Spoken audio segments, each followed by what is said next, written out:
Shalom friends, welcome to Daf Reactions Bava Kamma 117. Okay, I thought Rav Kahana was getting on my nerves last week, but I had no idea what was in store for me today. Seriously, did someone call Honi the circle maker? Because when it rains, it pours. It was a dark and stormy night, maybe, in Babylonia. A member of the Babylonian Jewish community comes to talk to Rav. He's gonna show another Jew straw to the imperial authorities so that they can abscond with it. Nefarious.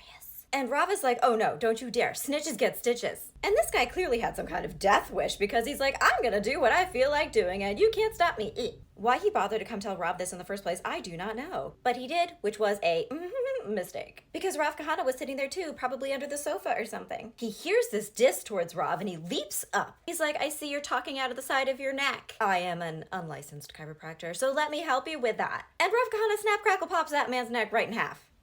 Rav is like, Kahana, that was a murder on the dance floor, and you did in fact kill the groove. You need to bounce, you need to run from the popo all the way to Eretz Israel. And when you're there, just go steady with Rabbi Yochanan. But, word to the wise, whatever you do, do not contradict Rabbi Yochanan for 7 years.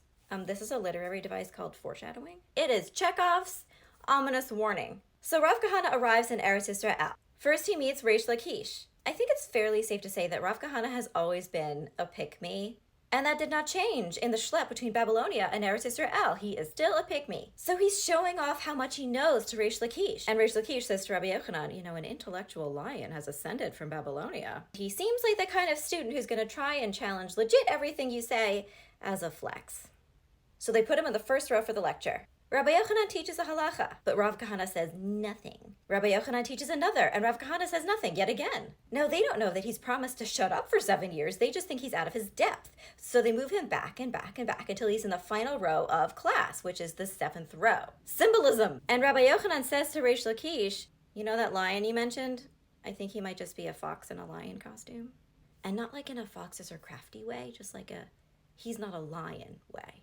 Now, Rav Kahana did have a bit of an ego problem, and also, despite being told not to argue for 7 years, he didn't have a mute button. He legit cannot deal with this situation. He's like, okay, I have been moved back 7 rows, so I'm gonna swap that out for the 7 years. Let's replace the 7 years with the 7 rows. That maths. This will be fine. And he starts challenging Rabbi Yochanan's teachings one after the other. Rabbi Yochanan actually wants the pushback on his ideas. In fact, Rabbi Yochanan seems pretty impressed. He's seated on 7 cushions so he can see the whole class. And each time he can't answer one of Rav Kahana's halachic challenges, Rabbi Yochanan removes one of his own pillows. So finally he's seated at ground level. The great Rabbi Yochanan is showing his respect to Rav Kahana. Rabbi Yochanan was at that point an elderly man, and he had Gandalf eyebrows that kind of drooped over his eyes, so he couldn't see very well, but he wanted to see Rav Kahana. So he asks his students to brush away his Gandalf eyebrows with a silver brush, which is kind of baller. The thing to remember at this point is that many people have resting bitch face. But unfortunately for him, Rav Kahana had resting smirk face. Knowing things is all very well. Being smug about knowing things, that's quite another matter entirely. If I had been there, I would have warned Rav Kahana to fix his expression. No, I wouldn't have. Who am I kidding? Rabbi Yochanan sees Rav Kahana's offensive, know-it-all smirk. And when people offend Rabbi Yochanan, does it go well? No, it does not. Let's just say they spontaneously deactivate. And just like that, oopsie whoopsie, Rav Kahana goes bye-bye. If the story had ended right there, I would have been thrilled. But it doesn't. Fine, don't let me have this moment. I don't care. As we know, Rabbi Yochanan was a person who had been through incredible personal trauma. He was a man of intense emotion and quicksilver rage. But on the other hand, he was also a man of healing and reconciliation. Let us never forget the time he went to hell to pull out the soul of Elisha ben Avuya. Anywho, the next day, Rabbi Yochanan is complaining to his students about that guy who came from Babylonia. Like, can you believe the chutzpah on that guy? And his students are like, no one is going to argue that that man was incredibly annoying. No one could possibly argue that. But he actually wasn't making fun of you. That's just how his face looked. And Rabbi Yochanan was like, oh shit, BRB? And he goes to Rav Kahana's burial cave. The cave was surrounded by a snake, a nope rope.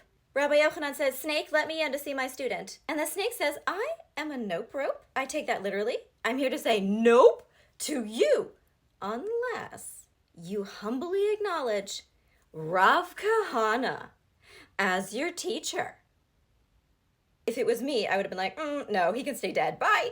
But Rabbi Yochanan is Rabbi Yochanan, and he does the right thing. The right thing. Yeah. And the snake lets Rabbi Yochanan into the burial cave, where he raises Rav Kahana from the dead, like you do. And they have a reconciliation. And this is, allegedly, how Rabbi Yochanan finally admitted that the scholars of Babylonia were actually more knowledgeable than the scholars of Eretz Yisrael, because of Rav Kahana. Which is proof enough for me that Rav Kahana, or one of his two, I'm assuming, fans, were the ones who wrote this story, this propaganda. Thanks, I hate it.